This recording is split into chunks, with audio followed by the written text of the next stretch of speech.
Hello बच्चों, welcome back to my channel. कैसे हैं आप सब लोग। अब की एक नई सीरीज स्टार्ट की थी मैंने, जिसमें कि हम लोग कॉमर्स के जो इम्पोर्टेंट क्वेश्चंस हैं उनको सॉल्व कर रहे थे, जो कि अलग अलग टीजीटी पीजीटी एग्जाम्स में आए हुए हैं।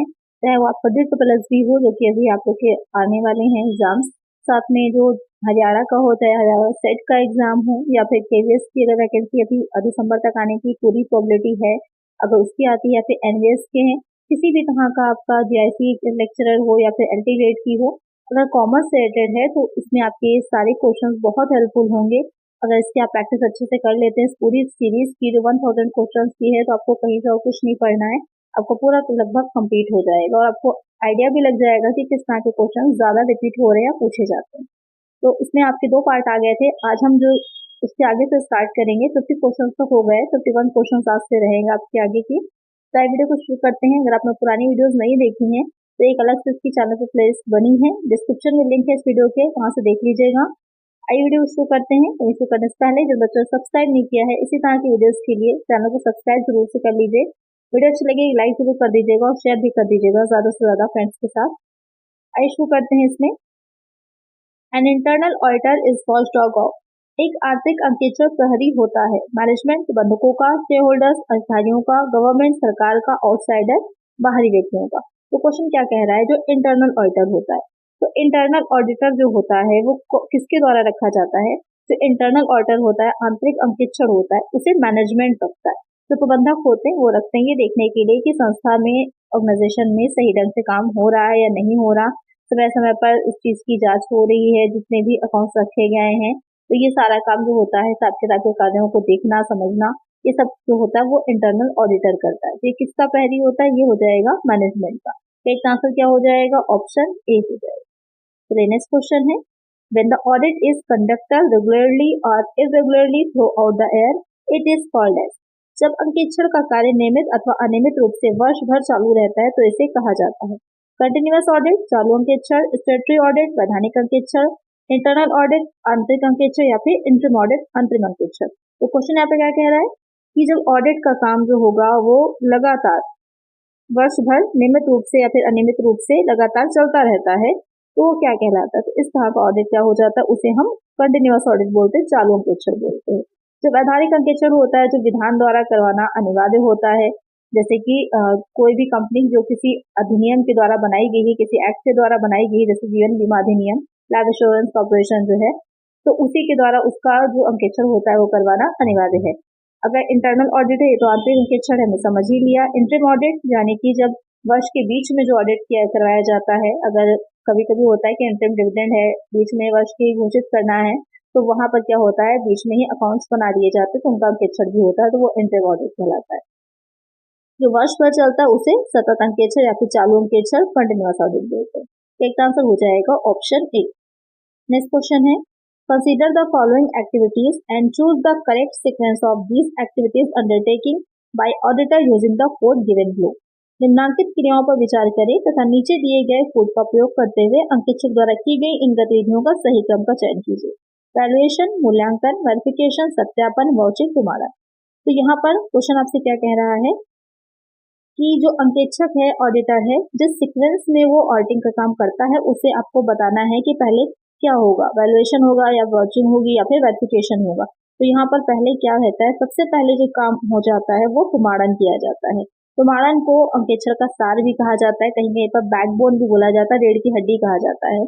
प्रमाणन होता क्या है कि जो भी अकाउंट्स बनाए जाते हैं, जैसे कि आप लोग मार्केट जाते हैं, कोई भी चीज लेकर आएंगे तो उसकी रिसिप्ट मिलती है, आपको कैश मेमो मिलता है, वो रिसिप्ट रखी जाती है। तो इसी तरह से किसी भी संस्था में जितने भी काम होते हैं सबकी रिसीविंग्स रहती हैं, बीजक होता है, उन सबको रखा जाता है, जिससे कि अकाउंट्स जो बनाए जा रहे हैं उन्हीं को देखकर लिखे जाते हैं, एंट्रीज की जाती हैं और उससे ही उनको आपस में चेक किया जाता है।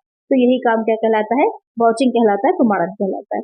प्रमाणन करने के बाद क्या किया जाएगा, प्रमाणन के बाद क्या हो जाता है, सत्यापन का काम, वेरिफिकेशन किया जाता है कि जो भी अकाउंट्स बनाए गए हैं, जो भी उसमें एसेट दिखाई गई है, वो एसेट की एक्चुअल वैल्यू उतनी है या नहीं है, एक्चुअल में वो फिजिकली है भी नहीं है, उनका फिजिकल एग्जामिनेशन किया जाता है। ये सब किसमें आ जाएगा, वेरिफिकेशन। उसके बाद हम उसका मूल्यांकन करते हैं, ये देखना है कि उनकी वैल्यू कितनी है। एक तरह से जो वैल्यूएशन है वो वेरिफिकेशन का ही एक भाग होता है, उसी के अंदर ही आ जाता है। यहाँ पर एक आंसर क्या हो जाएगा, एक आंसर हो जाएगा ऑप्शन बी। नेक्स्ट क्वेश्चन है, headquarters of IMF is situated in. IMF का प्रधान कार्यालय डैश में स्थित है, जिनेवा में, पेरिस में, मनीला में या फिर वाशिंगटन DC में। ये जो आपके अंतर्राष्ट्रीय कुछ ऐसे संगठन हैं जो कि बहुत इंपॉर्टेंट हैं, WTO है, IMF है या फिर GATT है, इनको अच्छे से देख लीजिएगा। इनके लिए अलग से नोट्स बना लीजिए कि कहाँ कब बने थे, किसी न किसी ब्रिटेन वुड्स में ऐसे कुछ बने थे, कौन से सम्मेलन में इनकी बात करी गई थी, किस लिए बनाए गए थे, क्या इनके पर्पस है, किस ऑब्जेक्टिव, किस उद्देश्य से बनाए गए थे, इनमें कितने सदस्य हैं, ये सारी चीजें एक अलग से इसके नोट्स बना लीजिए। कोई भी क्वेश्चन इसमें से पूछा जा सकता है। और अभी तक प्रीवियस में जितने भी TGT PGT के एग्जाम्स हुए हैं, अलग अलग सब में इससे रिलेटेड क्वेश्चन जरूर पूछे गए। तो यहाँ पर क्या कह रहा है, IMF का जो हेडक्वार्टर है वो कहाँ पर है, तो इसका हेडक्वार्टर जो है वो वाशिंगटन DC में है। एक आंसर क्या हो जाएगा, ऑप्शन D हो जाएगा। और हम बात करें कि कब इसकी स्थापना हुई थी, तो ब्रेटन वुड्स सम्मेलन में इसकी स्थापना जो हुई थी 1945 में हुई थी। जो IMF है वो कब बना था, स्थापना वर्ष भी पूछा जाता है, तो 1945 में बना था। किस सम्मेलन में बना था, ब्रेटन वुड्स सम्मेलन में बना था। और इसका जो मुख्यालय या फिर हेडक्वार्टर है वो कहाँ है, वाशिंगटन DC में है। तो एक आंसर है ऑप्शन D। चलिए नेक्स्ट क्वेश्चन है,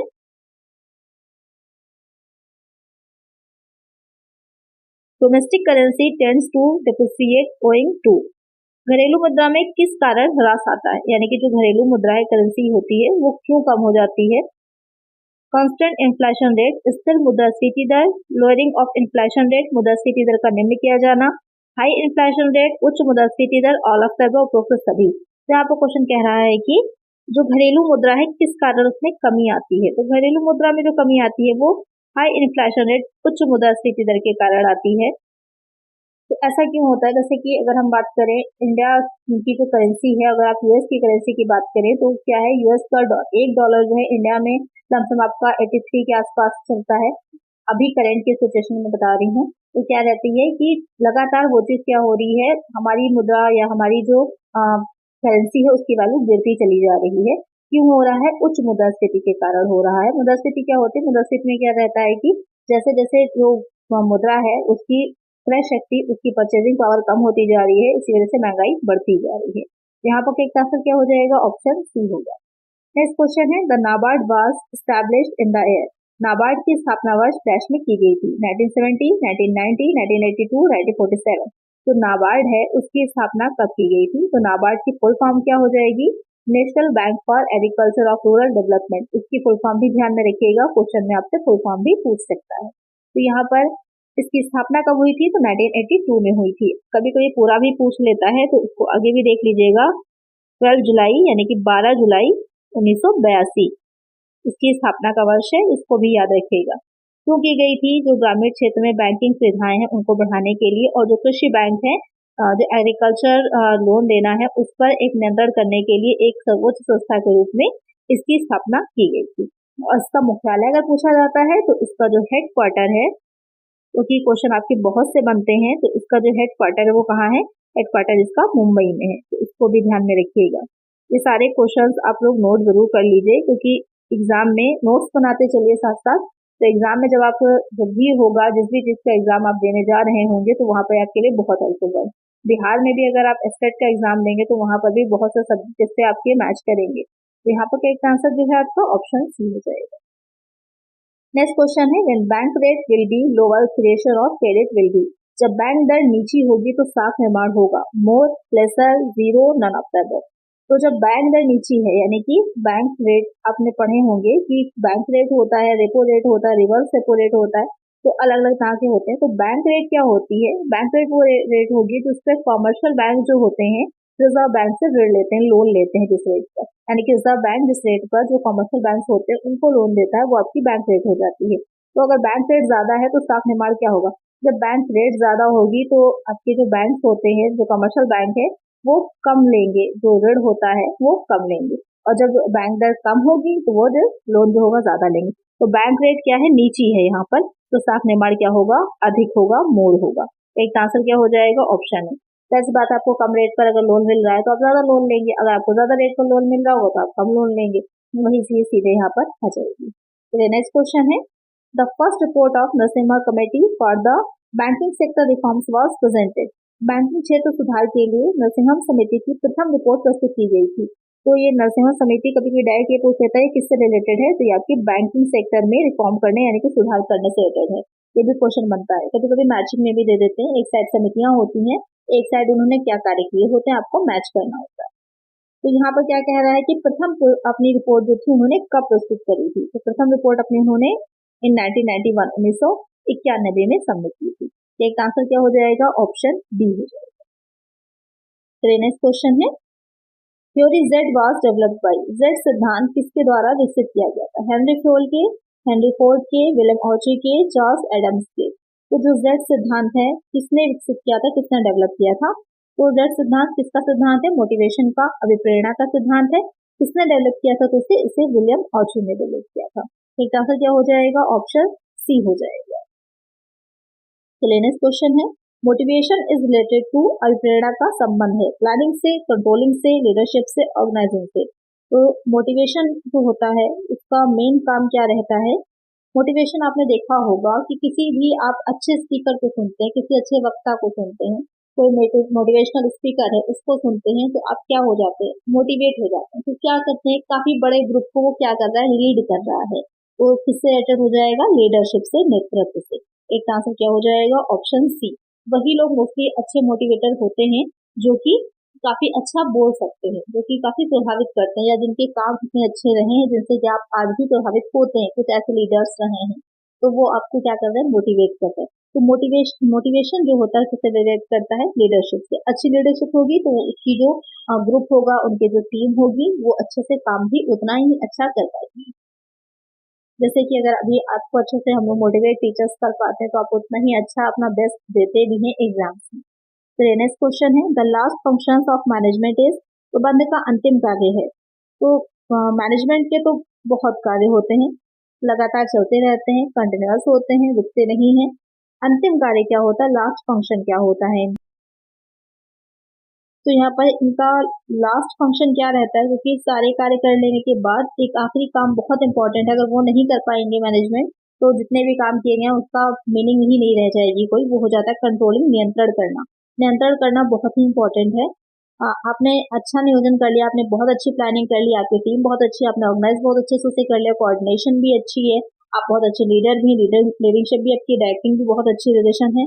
लेकिन अगर आप कंट्रोलिंग नहीं कर पाए, आप ये देख रहे हैं कि कहीं पर जो हो रहा है बहुत ही ज्यादा काम में ढीलापन है, कहीं पर काम बहुत ही सुस्ती के साथ हो रहा है, ढंग से नहीं हो पा रहा है, या फिर मटेरियल बहुत ज्यादा वेस्ट किया जा रहा है, तो उन सब चीजों पर आपको कंट्रोल करना बहुत इंपॉर्टेंट है। तो कंट्रोलिंग जो होता है लास्ट फंक्शन है, लेकिन बहुत ही इंपॉर्टेंट है। तो इसका आंसर क्या हो जाएगा, ऑप्शन बी हो जाएगा।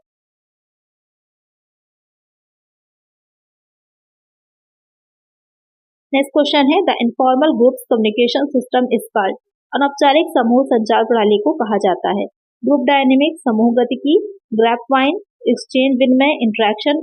यहाँ पर क्वेश्चन क्या कह रहा है, जो अनौपचारिक समूह, एक हो जाते हैं औपचारिक समूह, जैसे कि ऑर्गेनाइजेशन में किसी भी कोई भी सभा बुलाई जा रही है, मतलब कि जो है कोई जैसे मीटिंग्स होती हैं तो वहां पर वो ऑर्गेनाइज की जा रही है, तो उसको क्या कहा जाता है कि वो फॉर्मल होती है।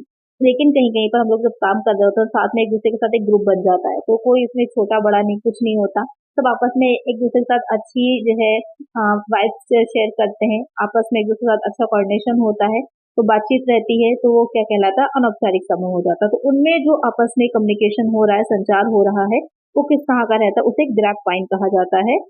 इसको अंगूरी लेता संप्रेषण भी बोलते हैं। एक से क्या हो जाएगा, ऑप्शन डी हो जाएगा। तो नेक्स्ट क्वेश्चन है, ऑपरेशनल प्लानिंग इज, परिचालन नियोजन है, done by top level managers, उच्च स्तरीय प्रबंधकों द्वारा किया जाता है, डन फॉर लॉन्ग पीरियड, दीर्घकाल के लिए किया जाता है, done by lower level managers, निम्न स्तरीय प्रबंधकों द्वारा किया जाता है, कंसर्न विद बजटिंग, तो भी बजटिंग से संबंधित है। ऑपरेशनल प्लानिंग यानी कि किस तरह से काम किया जाना है, उससे रिलेटेड जो प्लानिंग की जाती है वो किससे रिलेटेड है, तो वो हो जाती है done by lower level managers. 3 level होते हैं आपके, एक का टॉप लेवल होता है, दूसरा हो जाता है आपका मिडिल, और थर्ड हो जाता है लोअर। तो यहाँ पर जो ऑपरेशनल है, ऊपर से नीतियां तो बना देंगे, पॉलिसी तो बना देंगे, लेकिन इसको और बीच का जो मिडिल लेवल है उसने जो है लोअर तक पहुंचा भी नहीं, लेकिन काम कौन मेनली करता है, जो लोअर लेवल के लोग होते हैं मैनेजमेंट, उनके द्वारा ही मेनली काम करवाया जाता है। तो यहाँ पर तो ऑपरेशन किसके द्वारा होगा? Done by lower level managers के द्वारा, निम्न स्तरीय प्रबंधकों द्वारा। तो इसका आंसर क्या हो जाएगा? ऑप्शन सी हो जाएगा। नेक्स्ट क्वेश्चन है मैनेजमेंट बाय एक्सेप्शन रिक्वायर्स, अपवाद द्वारा प्रबंधक को चाहिए रिपोर्टिंग ऑफ सिग्निफिकेंट वेरिएंसेस, महत्वपूर्ण विचरणों का प्रतिवेदन, सिलेक्टिव रिस्पॉन्सिबिलिटी ओरिएंटेड रिपोर्टिंग, चुनी हुई उत्तरदायित्व निहित प्रतिवेदन, फुल रिपोर्ट ऑन परफॉर्मेंस, निष्पादन का पूर्ण प्रतिवेदन, computation of actual achievements in different spheres of performance, निष्पादन के विभिन्न क्षेत्रों में वास्तविक उपयोगिताओं की गणना। तो यहाँ पर जो अपवाद द्वारा प्रबंध होता है, मैनेजमेंट बाय एक्सेप्शन होता है, ये है क्या? तो ये जो आपका अपवाद द्वारा प्रबंध है, ये किसने दिया था? FW टेलर के द्वारा दिया गया था। कौन सा सिद्धांत किसने दिया, ये भी बहुत इंपॉर्टेंट है, इसको अलग से नोट करते चलिए। अगर आपको सही से याद है तो ही इजी रहेगा, नहीं तो एग्जाम में आप भूल जाएंगे, पूछ भी सकता है कि किसने दिया था। तो FW टेलर के द्वारा दिया गया था। अब है क्या ये? तो इसका मेनली ये होता है कि जो मैनेजमेंट होता है किस टेक्निक से किस तरह से किया जा रहा है, कि जो प्रबंधक होते हैं उनका मेन जो फोकस है या मेन जो काम है इम्पोर्टेंट चीजों की तरफ रहे, अनइम्पोर्टेंट चीजें जो हैं वो अधीनस्थ जो हैं उनके द्वारा भी संचालित की जा सकती हैं। तो वही काम करने चाहिए, वही चीजें करनी चाहिए जो कि इम्पोर्टेंट है। तो यहाँ पर अब क्वेश्चन में जो आपसे कह रहा है कि क्या उसको चाहिए होता है, तो वो आपको हो जाएगा रिपोर्टिंग ऑफ सिग्निफिकेंट वेरिएंसेस, महत्वपूर्ण विचरणों का प्रतिवेदन, कि जो भी कहाँ कहाँ पर जो हमने एक मानक निर्धारित किए थे, स्टैंडर्ड बनाए थे, जो हमने पॉलिसी बनाई थी, उसके अकॉर्डिंग काम नहीं हो पाया, क्यों नहीं हो पाया, वेरिएंस क्या आया है, उसकी रिपोर्ट चाहिए होती, जिससे कि वो आगे की जो पॉलिसीज है उनको बना सके। तो इसका आंसर क्या हो जाएगा? ऑप्शन ए हो जाएगा। Who among the following propounded the principle of unity of command?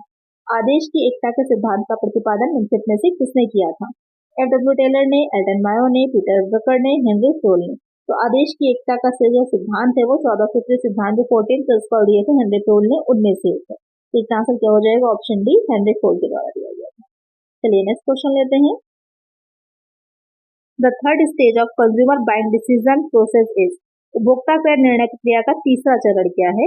तो यहाँ पर थर्ड स्टेज क्या है, ये क्वेश्चन पूछ रहा है। तो यहाँ पर मेनली जो होती है 5 स्टेजेस होती हैं। जब उपभोक्ता कोई कस्टमर होता है, जैसे कि आप कस्टमर हैं, आप अगर ये परचेज डिसीजन ले रहे हैं कि आपको क्या चीज खरीदनी है, तो उसकी पूरी आप माइंड में ये प्रोसेस करते हैं। आपको कभी कभी नहीं पता होता, लेकिन आप वो प्रोसेस कर रहे होते हैं। सबसे पहले आपको क्या चाहिए, आपकी प्रॉब्लम क्या है, उसको आप आइडेंटिफाई करते हैं। उसके बाद आप सूचना की खोज करते हैं कि वो चीज कहाँ कहाँ से कैसे हमको मिल सकती है। उसके बाद क्या करते हैं, आपके पास जितने भी अवेलेबल, सपोज कर लीजिए आपको एक नया टीवी लेना है, तो तुमने सबसे पहले प्रॉब्लम हुई आपके टीवी में, आपको ये हुआ कि आपको टीवी लेना है। फिर आपने ये देखा कि कौन कौन से टीवी जो है हमारे पास सूचना है, कहाँ कहाँ से हम खरीद सकते हैं, किस किस तरह के अभी लेटेस्ट मॉडल आ रहे हैं। फिर जितने भी आपके पास अवेलेबल हुए ऑप्शंस, उसमें से आप क्या करेंगे, उनको आपस में कंपेयर करेंगे, प्राइस में भी करते हैं, उसमें क्या क्या फीचर्स हैं उसके अकॉर्डिंग ही आप कर रहे होते हैं। फिर आप परचेज का डिसीजन लेते हैं कि हाँ हमको ये चीज परचेज करनी है। उसके बाद आप जब परचेज कर लेते हैं तो उसके बाद फिर आपका फीडबैक रहता है कि क्या इसमें अच्छा है, क्या इसमें बुरा है। तो ये आपके 5 क्या रहते हैं, प्रोसेस के स्टेप्स हो जाते हैं जब भी आप कोई भी सामान को खरीदते हैं। तो यहाँ पर आपसे थर्ड पूछा है। थर्ड क्या था? इवेल्युएशन ऑफ अल्टरनेटिव्स, जो भी विकल्प आपके पास उपलब्ध है उनका आप इवेल्युएशन करते हैं। तो एक आंसर क्या हो जाएगा? ऑप्शन ए हो जाएगा। As a customer, as a consumer, आप बहुत से ऐसे काम करते हैं जो आपको खुद को नहीं पता होते हैं, लेकिन यही सब चीजों का यूज करके जो कंपनीज होती हैं अपनी मार्केटिंग स्ट्रेटेजीज, एडवर्टीजमेंट जो होती हैं वो बनाती हैं, जिससे कि आप उससे इफेक्ट होते हैं, आप प्रभावित होते हैं, आप और उनकी चीजों को खरीदते हैं। चलिए नेक्स्ट क्वेश्चन है, objectives and goals are distinct from each other in terms of, उद्देश्य एवं लक्ष्यों में एक दूसरे से प्रभेद किया जाता है।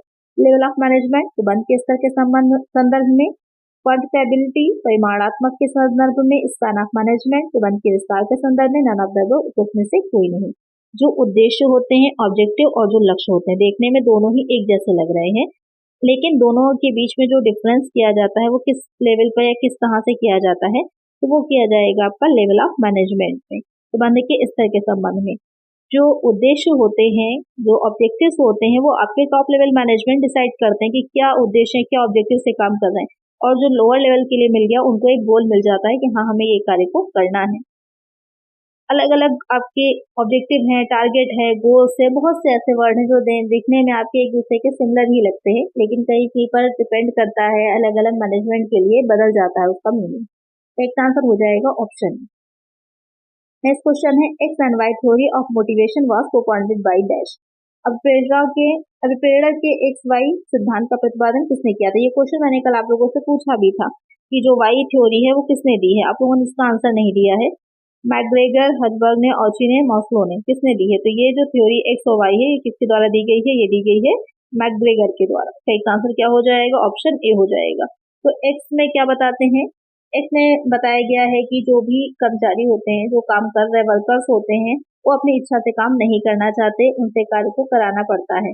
और वाई में क्या कह रहा है कि वाई में कह रहा है कि वो अपनी इच्छा से प्रेरित होते हैं, मोटिवेटेड रहते हैं अपने कार्य को करने के लिए। तो ये एक्स और वाई थ्योरी है। चलिए नेक्स्ट क्वेश्चन है the structure of an organisation in which there is separation of ownership and management is called.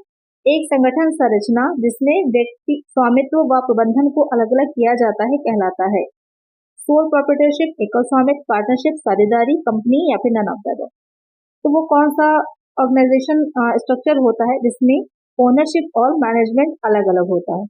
तो जो एकल स्वामित्व होता है वहां पर तो मोस्टली सेम रहते हैं।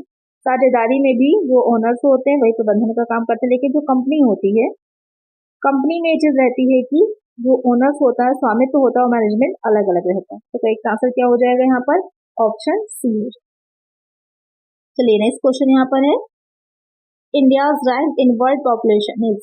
विश्व जनसंख्या में भारत का स्थान है फर्स्ट, सेकंड, थर्ड, फिफ्थ। ये तो मुझे बताने की जरूरत ही नहीं, आप सबको पता है कि इंडिया का रैंक क्या है। पहले तो सेकंड नंबर पे थे, लेकिन अब हम लोग इस चीज में कहाँ पर आ गए हैं? अब हम लोग इस चीज में कहाँ पर आ गए हैं? आप लोग मुझे कमेंट करके बताइएगा सभी बच्चे कि इंडिया का रैंक जो है पॉपुलेशन में इस टाइम वर्ल्ड में क्या है। चलिए नेक्स्ट क्वेश्चन है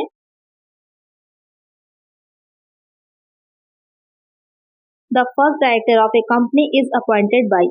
एक कंपनी का प्रथम संचालक नियुक्त होता है प्रोमोटर्स, प्रवर्तकों द्वारा, रजिस्ट्रार ऑफ कंपनीज, कंपनी के रजिस्ट्रार द्वारा, शेयर होल्डर्स, अंशधारियों द्वारा, नन ऑफ दिस, इनमें से कोई नहीं।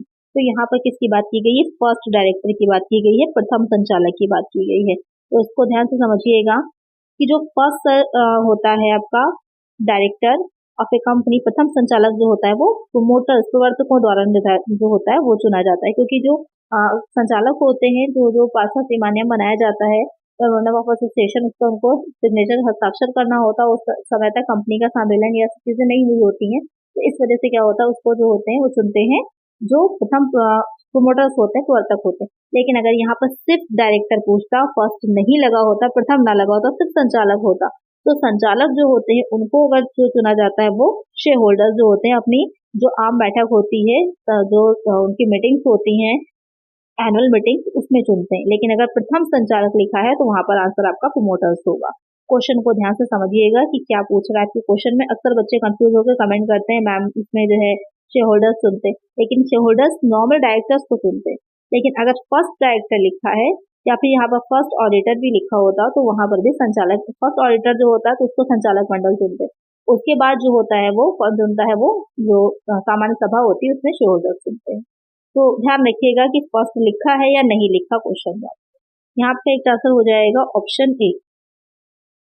चलिए नेक्स्ट क्वेश्चन है the share holding of government in a government company should be. सरकारी कंपनी के सरकार की न्यूनतम अंशधारिता होती है 50+1 शेयर अंश, 51%, 66, 2/3%, 75%। अच्छा क्वेश्चन है। कंफ्यूजन जो होगी आपको ए और बी वाले पॉइंट में होगी। क्वेश्चन क्या कह रहा है? सरकार की कंपनी में सरकार की न्यूनतम अंशधारिता कब मानी जाती है? तब मानी जाती है जब 51% शेयर्स जो होते हैं वो सरकार जो कंपनी है उसके सरकार के पास होते हैं, गवर्नमेंट। अब यहाँ पर एक यही नहीं है कि सिर्फ सेंट्रल गवर्नमेंट पास हो या फिर सिर्फ स्टेट गवर्नमेंट, अलग अलग भी हो सकते हैं, कंबाइंड उस पर भी हो सकते हैं। तो वहां पर 51% होनी चाहिए। एक आंसर क्या हो जाएगा? ऑप्शन बी हो जाएगा। नेक्स्ट क्वेश्चन है अडोरमेंट पार्टनर पार्टिसिपेट्स इन। एक सुस्त साझेदार भाग लेता है मैनेजमेंट, प्रबंध में, प्रॉफिट लाभ में, लायबिलिटी देयता में, ड्यूटी कर्तव्य में। तो साझेदार जो होते हैं किसी भी पार्टनरशिप में कई तरह के होते हैं। तो गवर्नमेंट जो होता है प्रसुप्त साझेदार, नाम से क्लियर है, जो कि एक्टिव इतना नहीं रहता, निष्क्रिय होता है।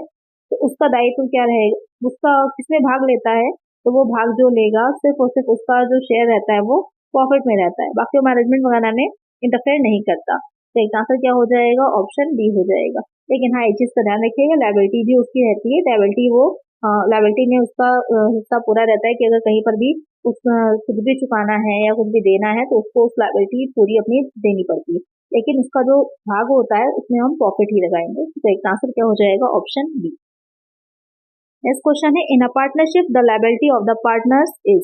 साझेदारी फर्म में साझेदारों का दायित्व होता है सेवरल, पृथक, ज्वाइंट, संयुक्त, ज्वाइंट ऑफ सेवरल, संयुक्त अथवा पृथक, ज्वाइंट एंड सेवरल, संयुक्त एवं पृथक। तो क्वेश्चन काफी इजी सा भी है लेकिन थोड़ा सा कॉम्प्लिकेटेड भी है, थोड़ा सा घुमाकर पूछा गया है कि साझेदारी फर्म में साझेदार जो होते हैं उनका लायबिलिटी क्या होती है, दायित्व क्या होता है। तो दायित्व क्या रहता है? एक तो आपको पता ही है असीमित होता है, लेकिन संयुक्त एवं पृथक दोनों होता है, joint and civil.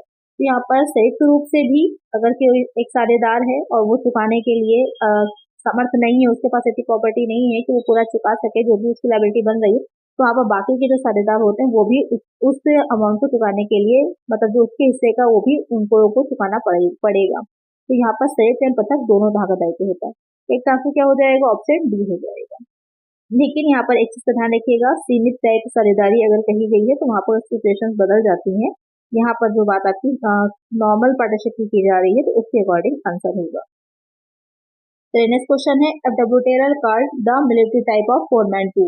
F W Taylor ने सैनिक जैसा फोरमैन किसे कहा है? यूनिटी ऑफ कमांड, आदेश की एकता, स्पैन ऑफ कंट्रोल, नियंत्रण का विस्तार, डेलीगेटेड लेजिस्लेचर, विधान का अधिकार, डिपार्टमेंट, विभाग को।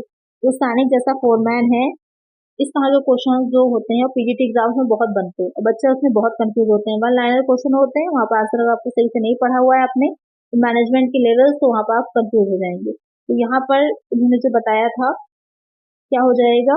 यूनिटी ऑफ कमांड, आदेश की एकता, सैनिक जैसा फोरमैन कहा है एफ डब्ल्यू टेलर ने। तो एक आंसर क्या हो जाएगा? ऑप्शन ए हो जाएगा। इसमें इनका मानना था कि प्रत्येक कर्मचारी जो होता है उसको जो आदेश मिले वो एक ही उच्च अधिकारी से मिले, जिस तरह सेना में होता है वही चीज इसमें भी उन्होंने कही थी, जिससे किसी कोई कंफ्यूजन ना हो, उसे क्लियर पता हो कि उसे क्या करना है और जो बताया गया उसी के अकॉर्डिंग वो काम करे। अगर बहुत से लोग उसको एक साथ देने लग जाएंगे ऑर्डर्स, तो वहाँ पर वो कंफ्यूज हो जाएगा किसे फॉलो करना है और किसे नहीं करना है।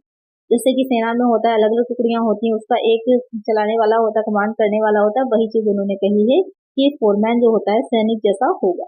तो इसका आंसर क्या हो जाएगा? Option A. तो आज की वीडियो में इतना ही। इसके आगे के क्वेश्चन हम इसके नेक्स्ट पार्ट में सॉल्व करेंगे। इन वीडियोस को ज्यादा से ज्यादा आप लोग शेयर करिए, लाइक करिए और इसी तरह की वीडियोस के लिए चैनल को सब्सक्राइब जरूर कर लीजिएगा। मिलते हैं इसके नेक्स्ट पार्ट में। Thank you.